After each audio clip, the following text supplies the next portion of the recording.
Move your career further, faster in just 2 days with a Harvard Professional and Executive Development Program. Advance your leadership skills, craft smarter business strategies, build your network, and transform how you work and think to keep your career moving forward. You'll earn a certificate and can add Harvard to your resume with Harvard Professional and Executive Development. Learn more at professional.dce.harvard.edu/Spotify. My dad works in B2B marketing. He came by my school for career day and said he was a big ROAS man. Then he told everyone how much he loved calculating his return on ad spend. My friends still laugh at me to this day. Not everyone gets B2B, but with LinkedIn, you'll be able to reach people who do. Get a $100 credit on your next ad campaign. Go to linkedin.com/campaign to claim your credit. That's linkedin.com/campaign. Terms and conditions apply. LinkedIn, the place to be, to be. Ryan Reynolds here for, I guess, my 100th Mint commercial. No, don't. I mean, honestly, when I started this, I thought I only have to do like 4 of these. I mean, it's unlimited premium wireless for $15 a month. How are there still people paying 2 or 3 times that much? I'm sorry, I shouldn't be victim blaming here. Give it a try at mintmobile.com/switch. Whenever you're ready. $45 upfront payment equivalent to $15 per month. New customers on first 3-month plan only. Taxes and fees extra. Speed slower above 40 gigabytes. See details.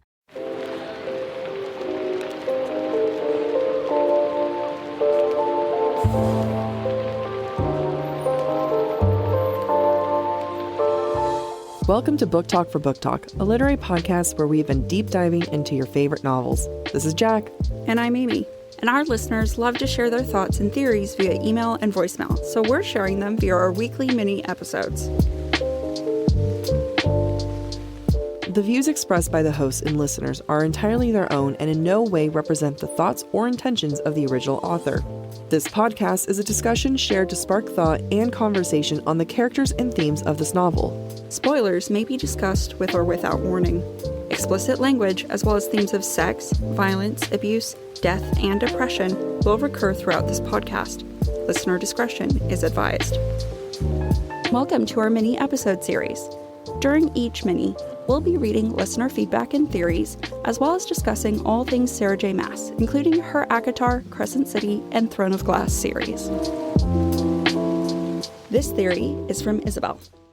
I believe that Azriel and Chaol are on parallel journeys with each other. Both are similar in their core natures. They are both unquestionably loyal, both feel as if they have to constantly prove themselves to people they consider their families. Both have had an abusive relationship with their fathers, and both have extreme prejudice. Chaol towards magic wielders and Azriel towards Illyrians. Chaol had loved a girl prior to the events of Throne of Glass, but found her in bed with Roland, and I think this parallels Az's relationship to Mor. Chaol's next relationship was with Aelin. It was hinted at through all of Throne of Glass, and before they got together in COM. Their relationship was short and brief and ended badly. I think they were officially together for like a week before shit hit the fan. This parallels Az and Elaine. Both couples look good on paper, but they each lack the special spark that makes up an SJM endgame couple.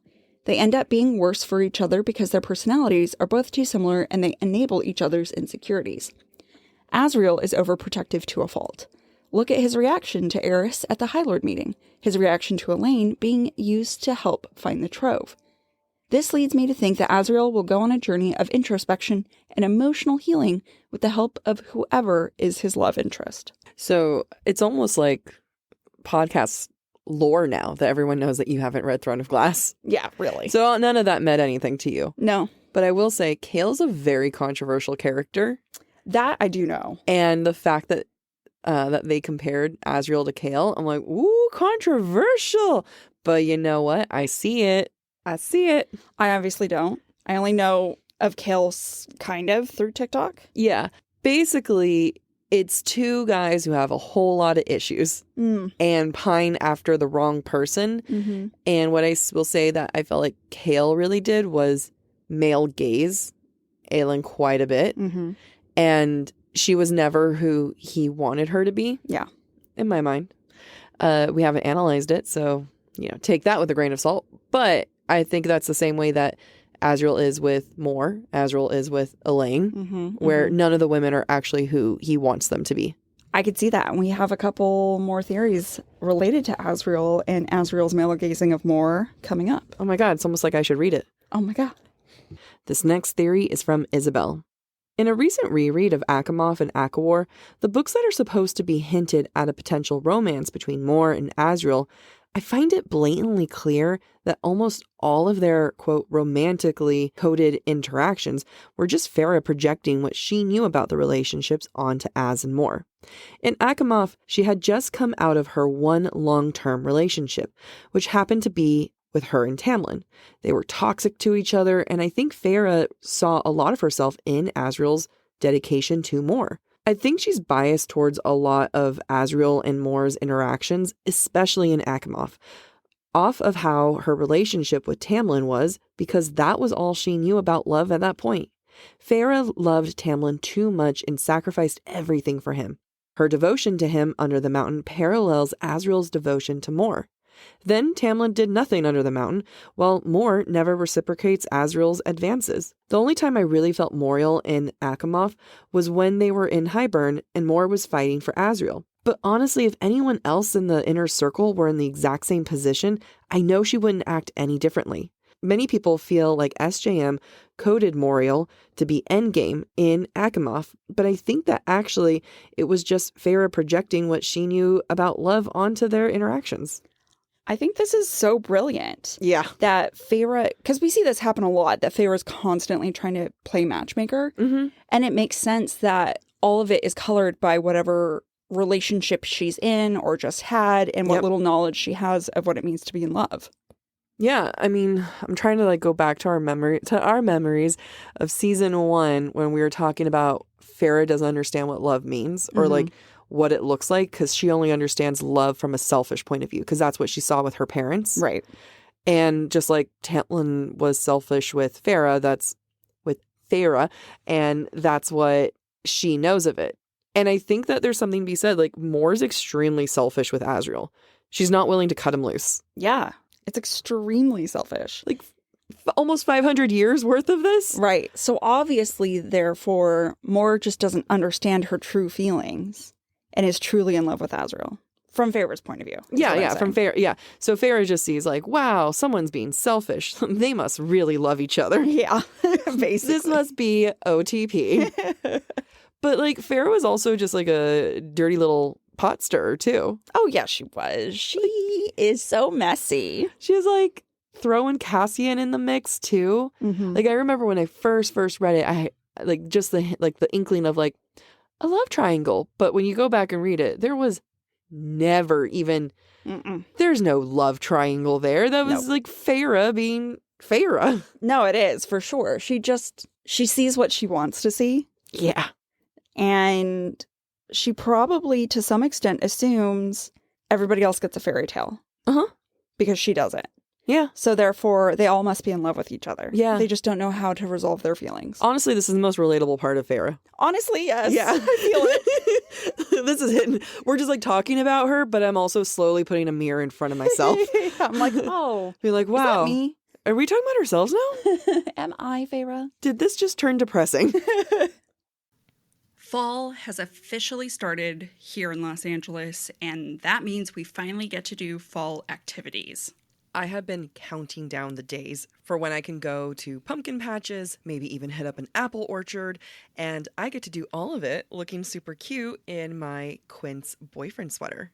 This weather is perfect for my dark academia vibes, and I'm so excited to bust out my washable silk blouse because I'm going to be taking pictures. Quince is known for their Mongolian cashmere sweaters from $50. And that's not all. Quince has so many other amazing things on their website. All of those items are priced 50 to 80% less than similar brands. That includes leather jackets, cotton cardigans, soft denim. My entire fall wardrobe is genuinely turning into Quince wardrobe. By partnering directly with top factories and cutting out the cost of the middleman, we get savings as the customer. One of my favorite parts about Quince is the fact that they only work with factories that use safe, ethical, and responsible manufacturing practices. And they still manage to get premium fabrics and finishes for that, luxury feeling for every item that they have. Get cozy in Quince's high-quality wardrobe essentials.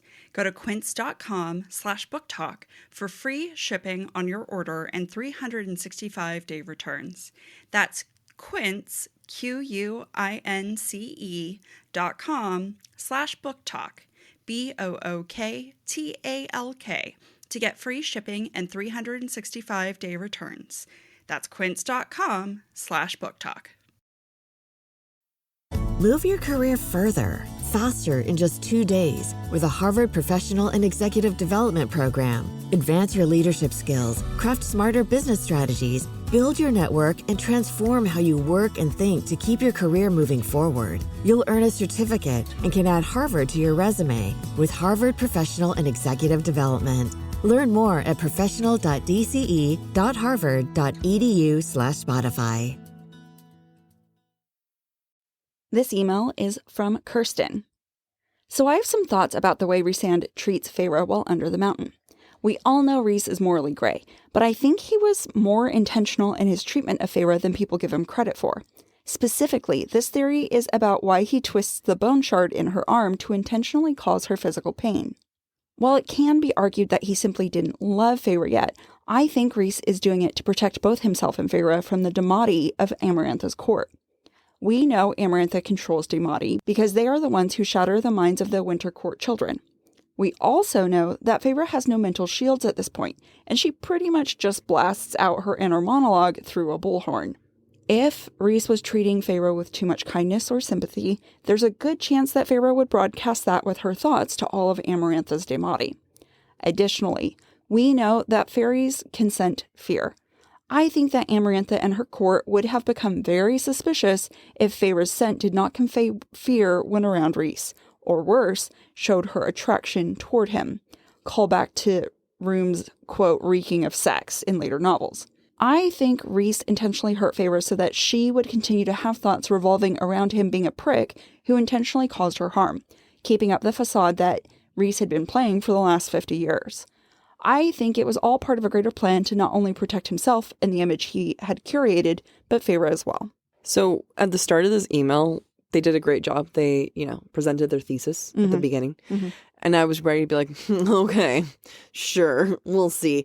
And I'm thoroughly convinced. Yeah, I thought Kirsten did a fantastic job. Yeah. I know when I also started reading this in preparation for this mini episode, I was like, I don't know. Yeah, right? And then I'm like, oh shit, you've convinced me. This is a well-written paper. Good job, Kirsten. You had your thesis at the beginning, your supporting arguments, and then the summary at the end. Yeah. Fantastic. A+. Yeah. A+ listener feedback. Absolutely. I do see her point that Feyre is an open book, and to show her any kindness and give her any hope would really just fuck both of them over. Yeah, absolutely. So to keep her confused and angry at him does make the most sense if he's playing the long game. Yeah, like he has to be prepared for everything. I still don't think that he loved her, actually, because I don't think you can love someone you don't know. Right, I agree. But he definitely had we know he had very strong feelings for her. Right. And it all comes back to his treatment of her under the mountain was valid for what his purpose is and what he was trying to do and accomplish. But he also really hurt her and screwed up. Mm-hmm. And which is why it takes so long at the beginning of Achemoth for her to come to terms with it and for him to come to terms with, okay, I screwed up. Even if I had good intentions. Yeah. Yeah. And this just adds more to that. Yeah. Yeah. Yeah. It just makes it makes sense why he kind of struggled with seeing why what he did was wrong, because he was so focused on self-preservation and beating Amarantha. And when you compare that to some of his actions in Akawar, knowing he's going to hurt more when with his deal with Eris. Yeah. No, not Eris. Yeah, deal with Eris and deal with Kier, thank you. He knows he's going to hurt her, and he knows that this is the consequences are going to happen. Which is also the same in Silver Flames when he doesn't tell Feyre the truth. Yeah. He just repeats patterns. That's the only one that I don't see justified. Oh, no. I'm not saying it's justified. No. But he displays this pattern. Yeah, he absolutely displays the pattern. I was just more thinking to myself, I'm willing to all right, shove her arm, shove her broken arm, bend that bone. Or like, all right, you want to fuck over more? I get it. I mean, I don't agree, but like, I get it. The pregnancy one, I'm like, but yeah, no, he has a history, he has a pattern in each and every book. Yep. He is consistent. Love a Give consistent. me a consistent male. Consistently problematic. Yes, please. This comes from Catalina. It always bothered me that SJM keeps bringing up that Moore's power is truth, but we never see it and no one ever calls her out on it. It seems a little too much mentioned for someone so attentive to details as SJM. So what if Moore has a, quote, little Fenry moment? The way he could not use his powers after his brother died because it was something they shared and he thought it was gone forever. Maybe at some point, either during Cassian Eris episode or during the war with the queens, she used her powers and had a really big and nasty thing revealed, and now she's just afraid to use her powers. So she actually never used her powers, does not address it, maybe she thinks she can't anymore, but just lets the ruse go on because it's convenient. I don't mind this theory. I love the idea that Moore's just faking it. Yeah. And honestly, it would make sense with everything about her. Right. And it would make sense why we don't understand it. Yeah. Like, and when I say everything about her, it's the same way that she's not out yet, right? Like, she's faking her truth. Right. And I mean, her journey, her decision, but like everything about like just what people think they know about her. Yeah. And people think they know about her using the power of truth. Yeah. Yeah. I wonder if to what extent her magic, we won't actually be able to see or understand her magic in action until she comes out to everybody and is truly accepts herself and feels free to be her truth. Yeah.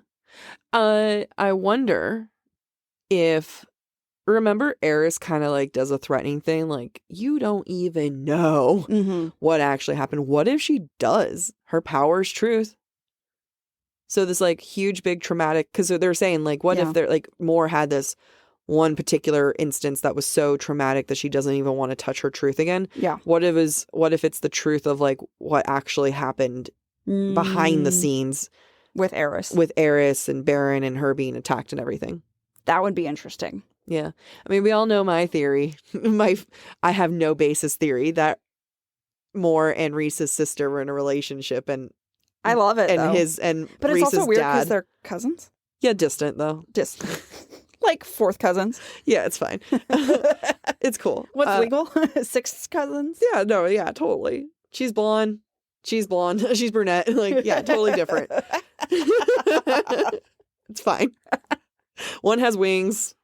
One doesn't. Yeah, they're kissing cousins. Gross. And you were having an issue with my step siblings thing. Yeah. I have no grounds on anything. Yeah, I'm not going to pretend like I have anything to stand on.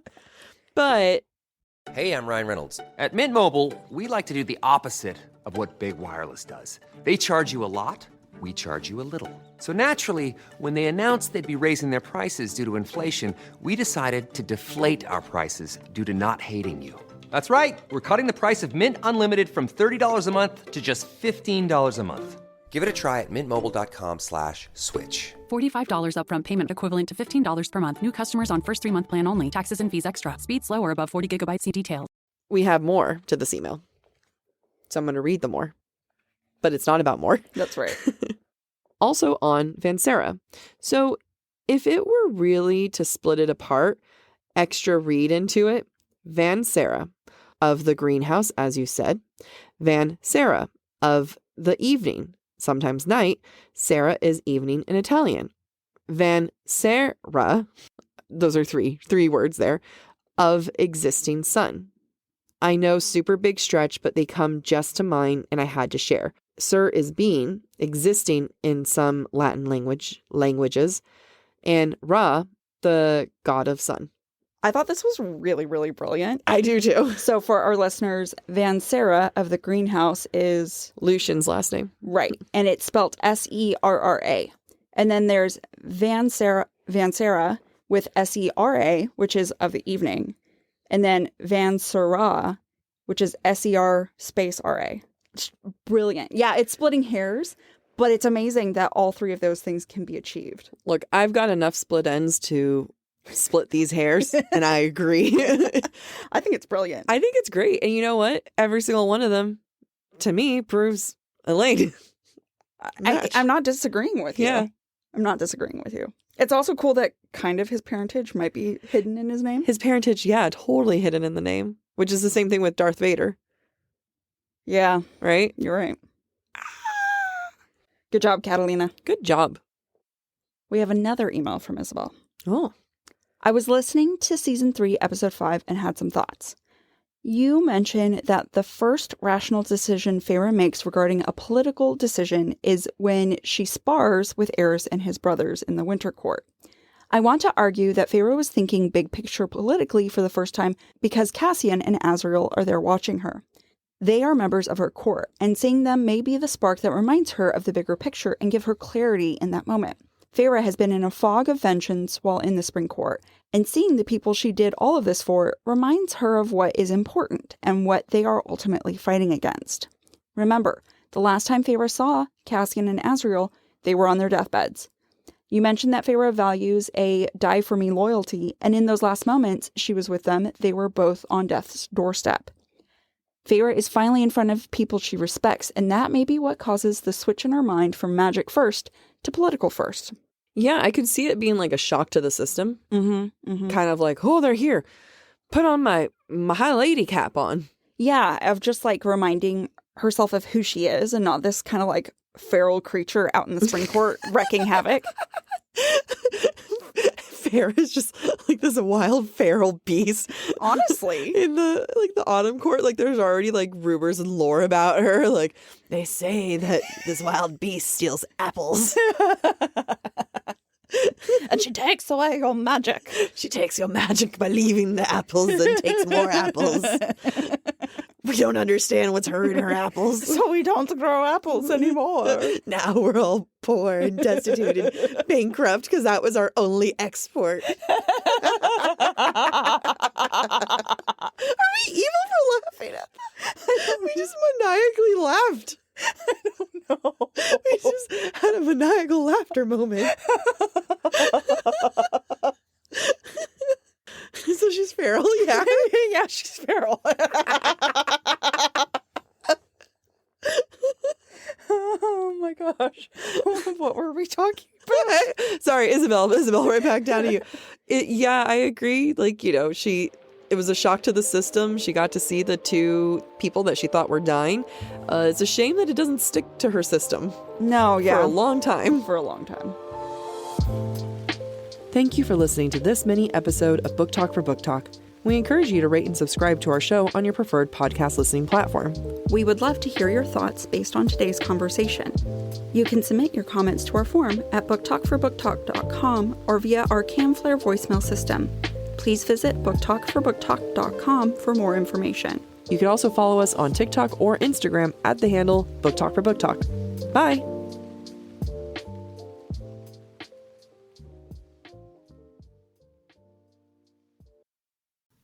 Fall has officially started here in Los Angeles, and that means we finally get to do fall activities. I have been counting down the days for when I can go to pumpkin patches, maybe even hit up an apple orchard, and I get to do all of it looking super cute in my Quince boyfriend sweater. This weather is perfect for my dark academia vibes, and I'm so excited to bust out my washable silk blouse because I'm going to be taking pictures. Quince is known for their Mongolian cashmere sweaters from $50. And that's not all. Quince has so many other amazing things on their website. All of those items are priced 50 to 80% less than similar brands. That includes leather jackets, cotton cardigans, soft denim. Like my entire fall wardrobe is genuinely turning into Quince wardrobe. By partnering directly with top factories and cutting out the cost of the middleman, we get savings as the customer. One of my favorite parts about Quince is the fact that they only work with factories that use safe, ethical, and responsible manufacturing practices. and they still manage to get premium fabrics and finishes for that, luxury feeling for every item that they have. Get cozy in Quince's high-quality wardrobe essentials. Go to quince.com/booktalk for free shipping on your order and 365-day returns. That's Quince, QUINCE.com/booktalk, BOOKTALK, to get free shipping and 365-day returns. That's quince.com/booktalk. Ryan Reynolds here for, I guess, my 100th Mint commercial. No, don't. I mean, honestly, when I started this, I thought I only have to do like 4 of these. I mean, it's unlimited premium wireless for $15 a month. How are there still people paying 2 or 3 times that much? I'm sorry, I shouldn't be victim blaming here. Give it a try at mintmobile.com/switch. Whenever you're ready. $45 upfront payment equivalent to $15 per month. New customers on first 3-month plan only. Taxes and fees extra. Speed slower above 40 gigabytes. See details.